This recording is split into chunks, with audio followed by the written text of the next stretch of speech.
So when you're in a constant state of stress or anxiety for a really long time, your cortisol level, your stress, one of your stress hormones is just really high. And it's not designed to do that. You're not designed to have high cortisol all the time. And so it just burned out my nervous system. And so I wound up getting very sick. And so that was actually the wake up call that I needed. I needed to do things differently. I needed to operate differently. And I really wanted to heal myself holistically. And so when I started taking different approaches to heal my body, what was really surprising is I got the emotional healing that I didn't even know that I needed. And so I healed myself. I mean, it was a process and a journey, but then when I was better in retrospect is when I realized, oh my gosh, I was struggling with anxiety.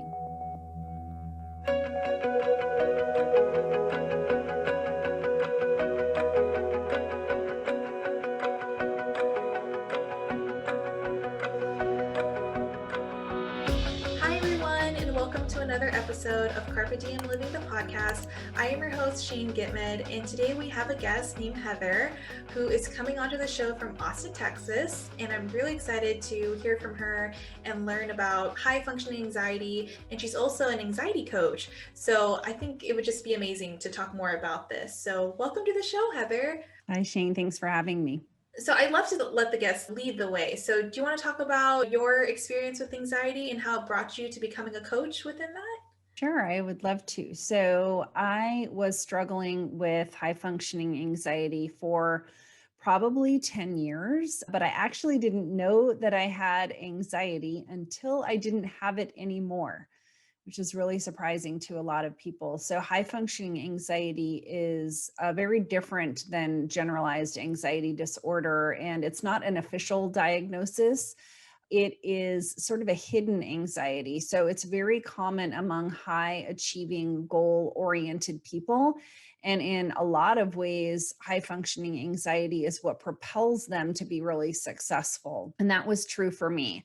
So I used to work in technology in Austin. It's a big tech town. And the best way to describe how I would sort of feel on a day-to-day or overall basis is I would go back and forth between two extremes where the pervasive theme was that my mind was constantly churning. It was just like a hamster wheel, running in my head nonstop.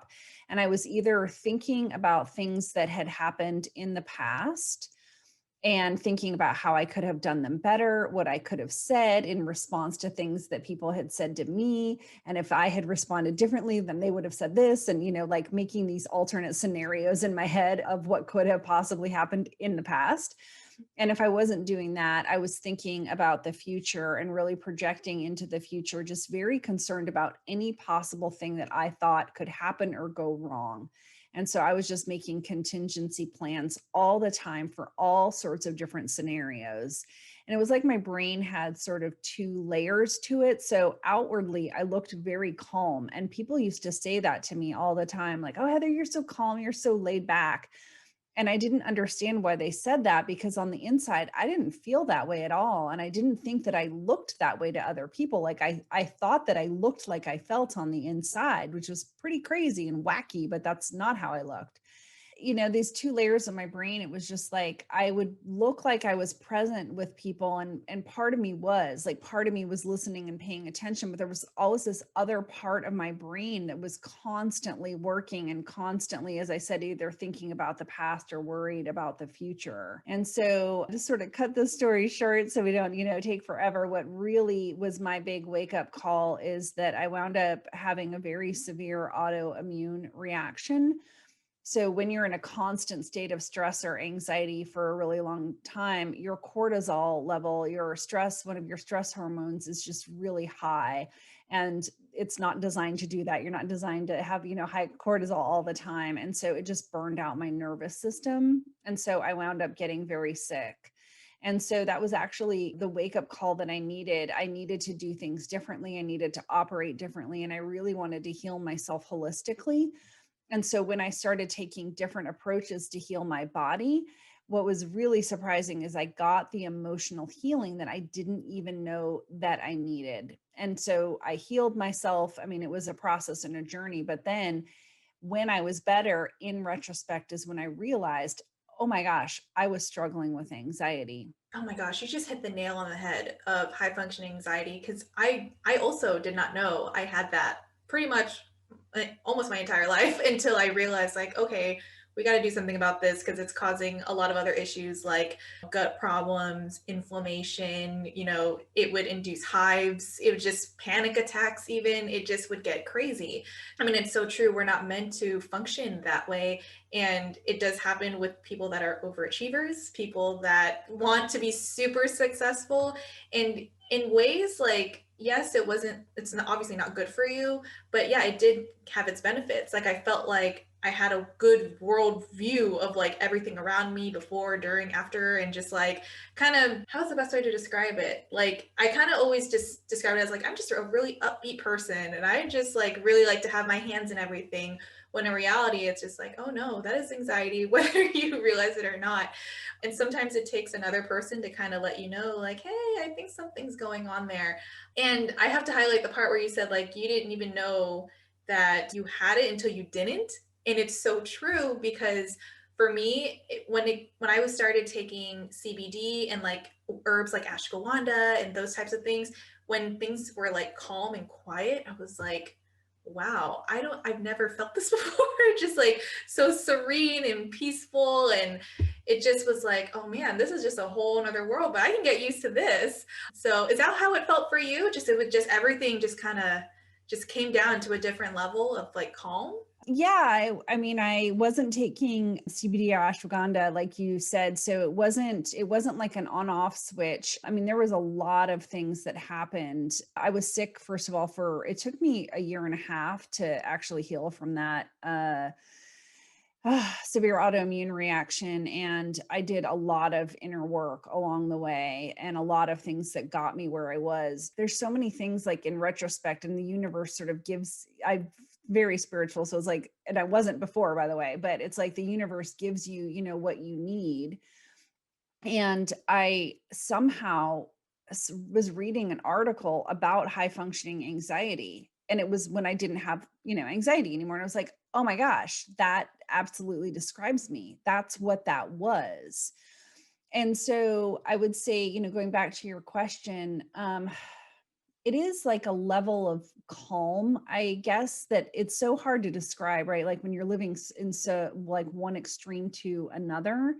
And it's more like my entire mind frame was shifted so much that it's like saying, oh, a level of calm, you can't describe that, really understates the like magnitude of what happened for me. But it was like this where you have compulsive thoughts running through your head for years and years and years, and you have insomnia. And I mean, all the things that I really grappled with, like massive control problems, perfectionism, all this stuff, when all of that's gone. And it's really, for me, I guess, was noticing like my response to things was so different, like doing things that I wouldn't have done before or not doing things that I did.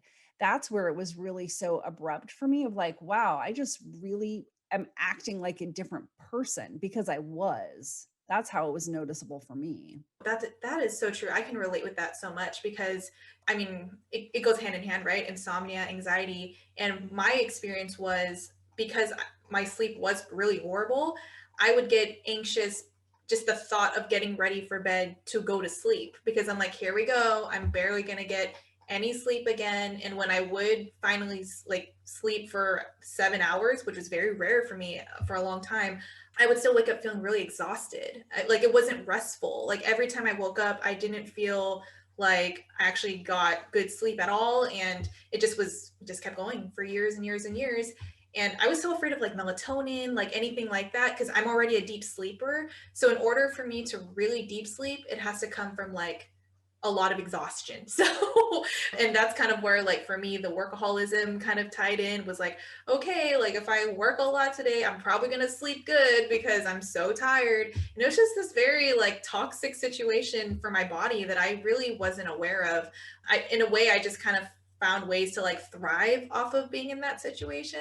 I'm like, well, at least I'm hitting my goals. At least I'm really productive, but I'm always exhausted. And my adrenals were just shot because now you're drinking a lot of caffeine to make up for the energy you don't have. So, and I'm sure you will say this, that caffeine, you should not be drinking very much caffeine if you have anxiety, because it's just gonna like clash, right? So I've heard that. I would say for me, I don't know if it made the problem worse or not, but I've definitely heard for a lot of people that caffeine is not a good idea.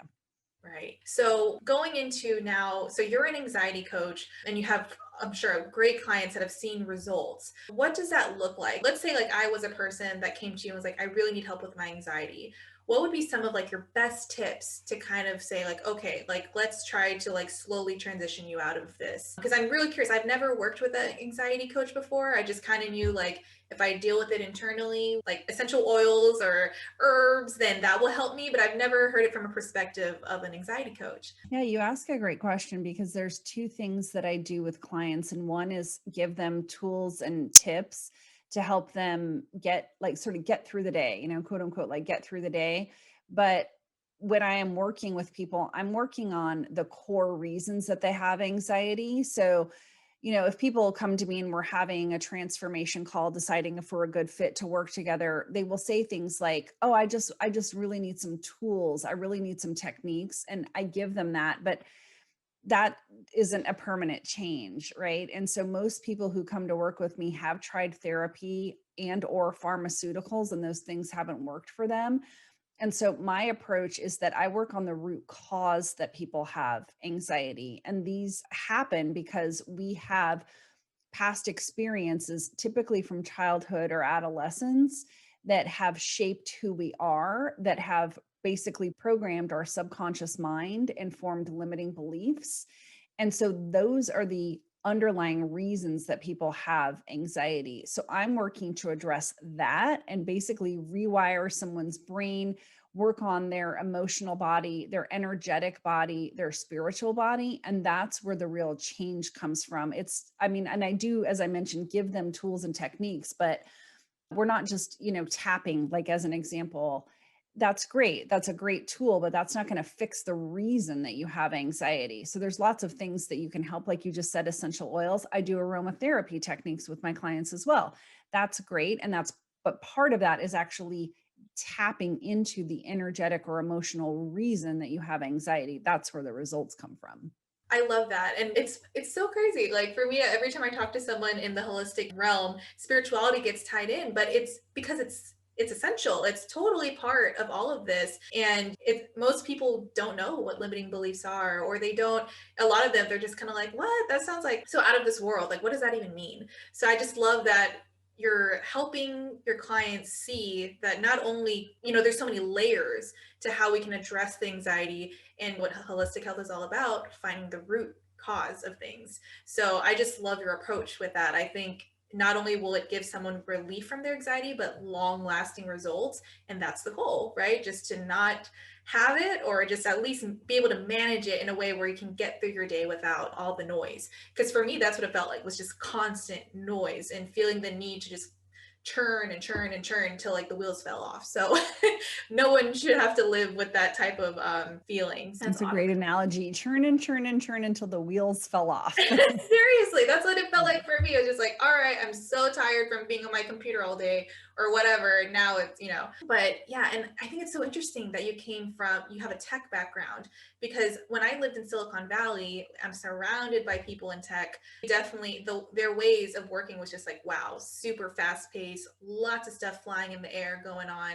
And I mean, I heard that Austin's becoming more of like a tech area. Have you been noticing that now that you're in Austin?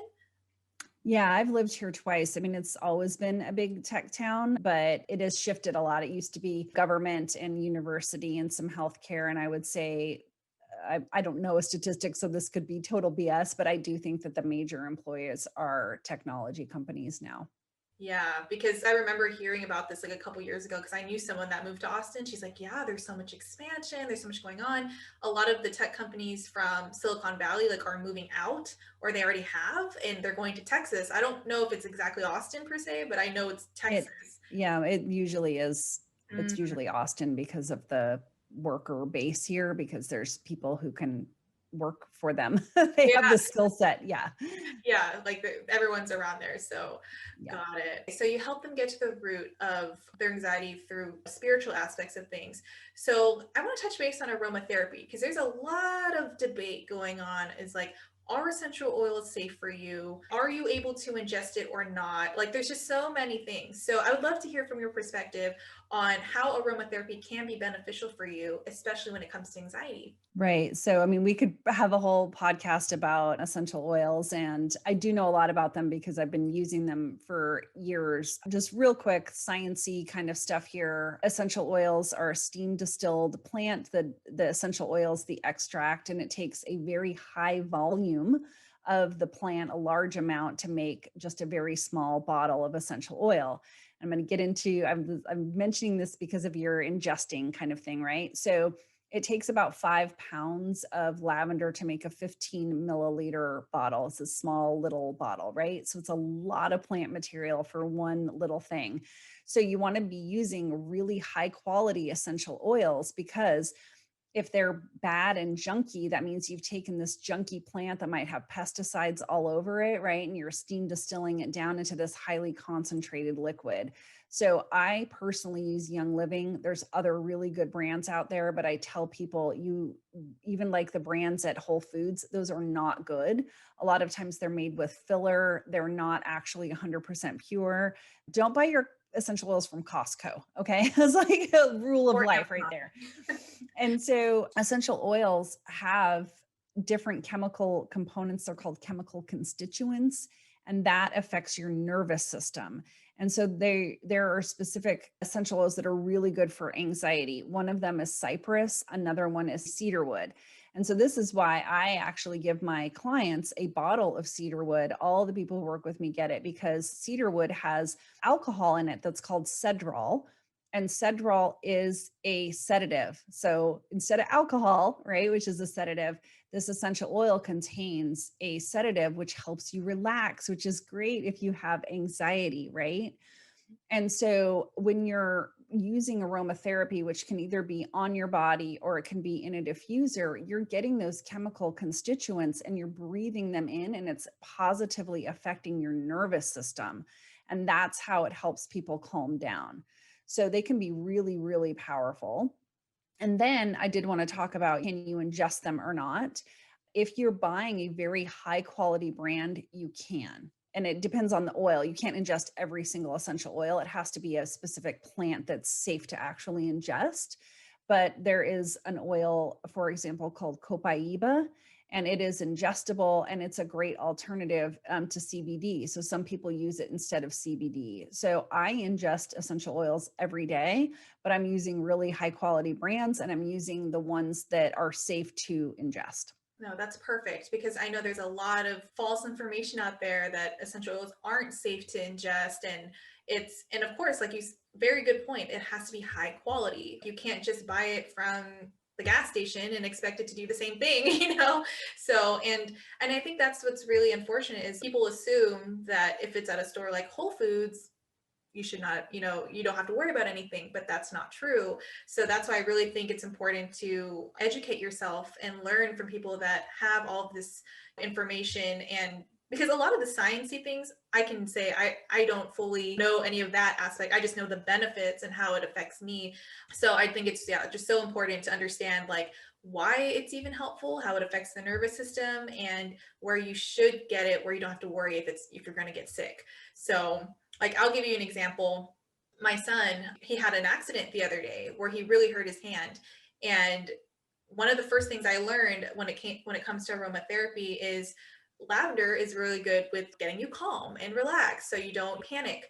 And that was the first thing I did was as soon as he started panicking from the pain on his hand, I put lavender up to his nostril and like just like on the side of his neck. And within seconds, he was relaxed, calm, and I was able to help him in the way he needed where he wasn't wailing, crying. And honestly, I think for some people, they just have to kind of see it in action, right? Because they're just like, really, an oil is going to help me, or how's an oil going to do this and that? But no, it absolutely does. Because I do have a friend who used to be on medication for anxiety and depression. And it wasn't until a family member told her, like, you should really try going the natural way and using oils.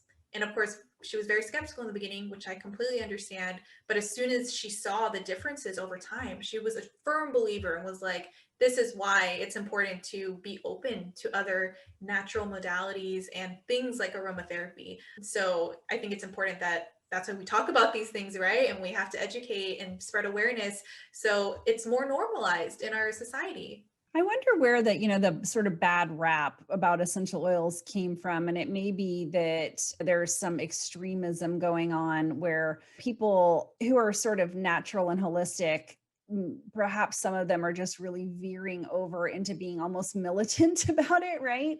And I will say, if my appendix ruptures, I'm going to the hospital. Like, Right, there's no right. essential oil that's going to save that, Oh, right? Yeah, so but there are some people out there who unfortunately have I mean, I've read about this in the news, like they're having a major medical emergency and think that an essential oil is gonna help them. Well, no, there's a time and a place for it. And if you have anxiety, why not try oil in a diffuser? I mean, you got nothing to lose. But yeah, if you break your arm, go to the hospital. exactly. Right, right. No, that's definitely a situation where it's like use your best judgment. Like no one's saying Western medicine is like trash. Like it definitely comes in handy when you need it for certain things. Absolutely, I agree. It's just so funny that you mentioned that. But yeah, the bad rap for essential oils. Have you seen the documentary called Unwell on Netflix?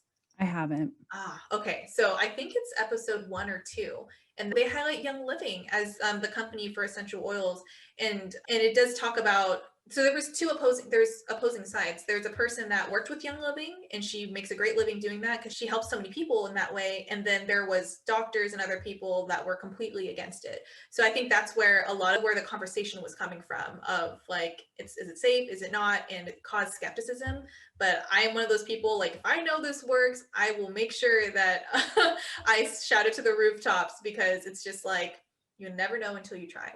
So, are there any other tips you would have for people that want to start chipping away at their anxiety on, on a daily basis? Because I'm sure a lot of people just want just some little nuggets of information from someone that just gets it.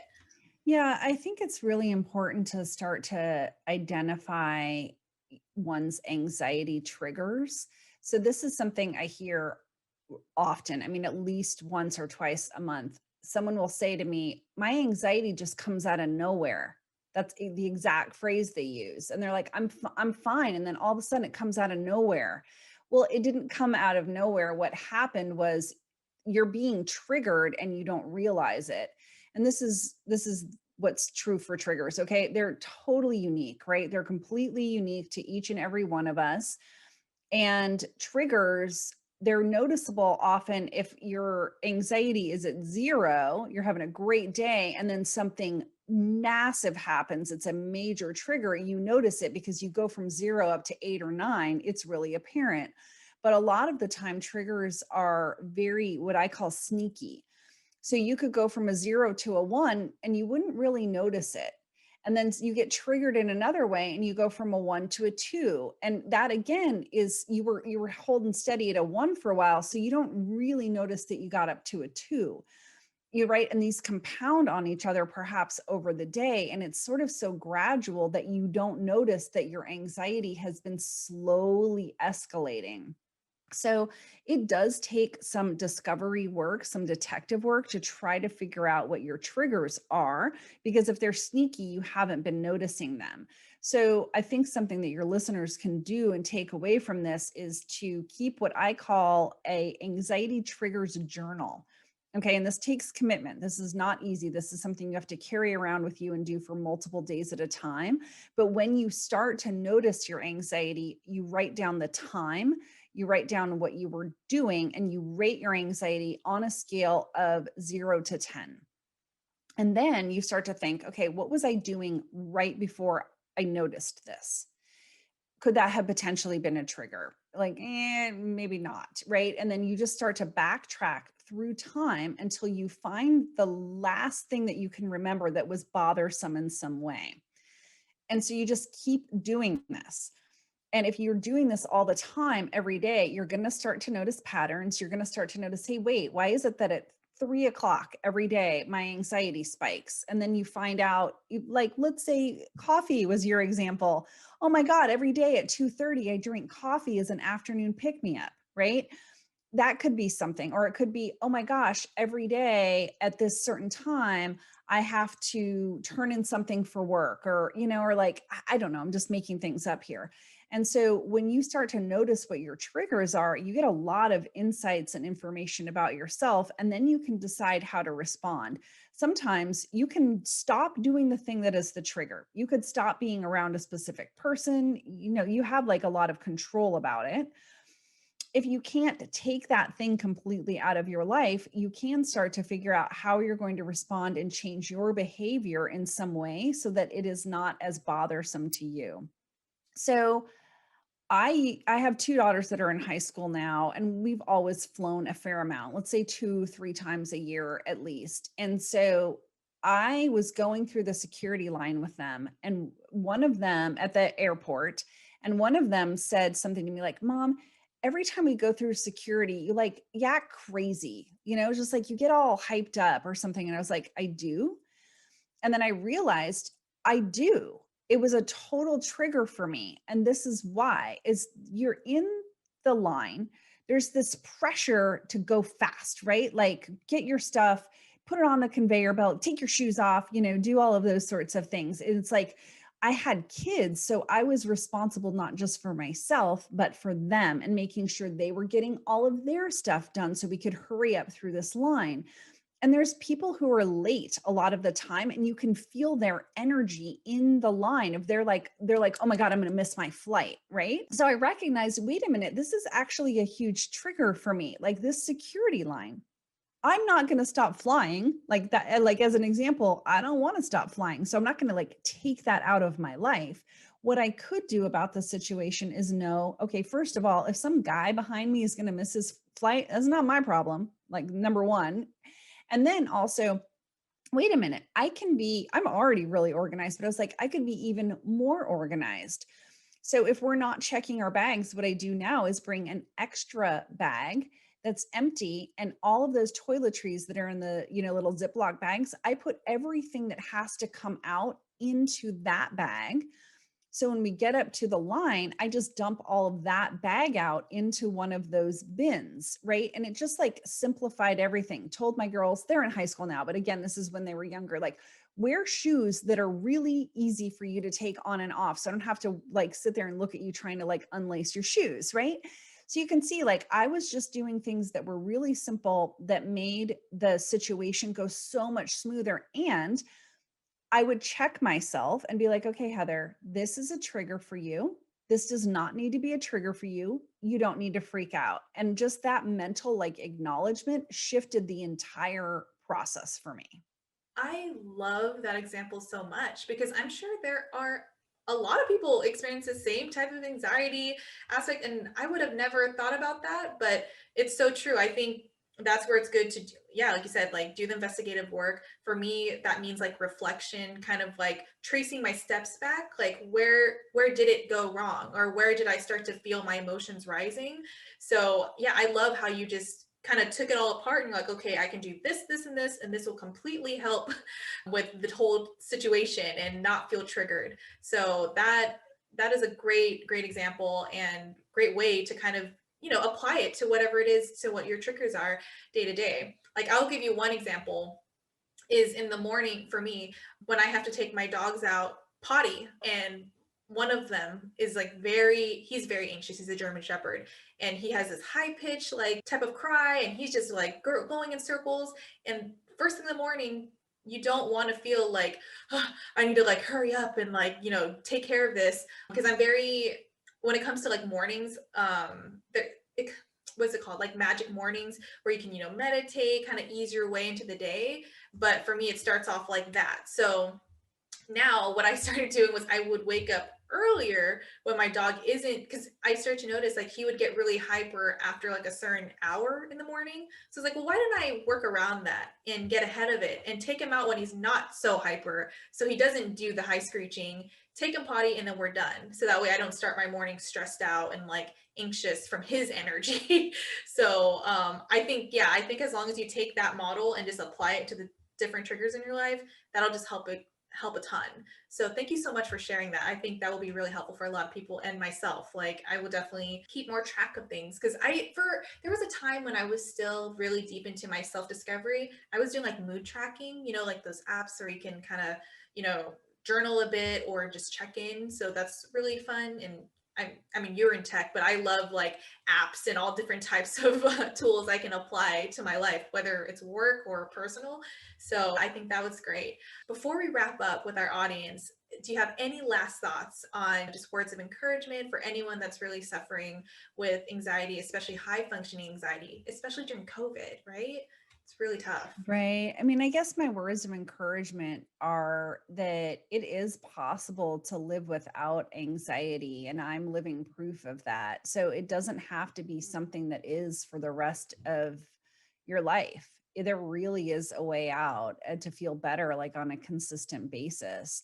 And it does take work. I'm not saying it doesn't. It's not overnight, and it does take the willingness to look at your own stuff and feel your emotions and be willing to shift through that, but it is really really worth it on the other side. I mean, when you and I were talking, we were even like having like kind of trouble describing it. I was, right? Because it's like when you're one way and then you're a completely different person, it can be hard to articulate that.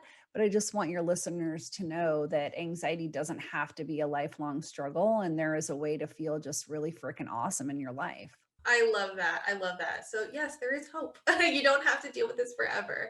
So, tell our listeners on where they can find you online, connect with you if they have any questions, or would like to work with you with your coaching. Yeah, thanks so much. So my name, again, is Heather Ryder. It's Rider. And of course, you can find me on my website, which is theenergysynergist.com. But if you search Heather Ryder and anxiety, you'll find me in a gazillion places. I'm all over the internet. Awesome. And of course, all of her information will be in the description box below, so you can easily find her there. So, thank you all again for listening week after week. Really appreciate it. And it's been such a pleasure to collaborate with you today, Heather, and having this conversation today. So, thank you all Mhm. again, and we'll catch you all next time.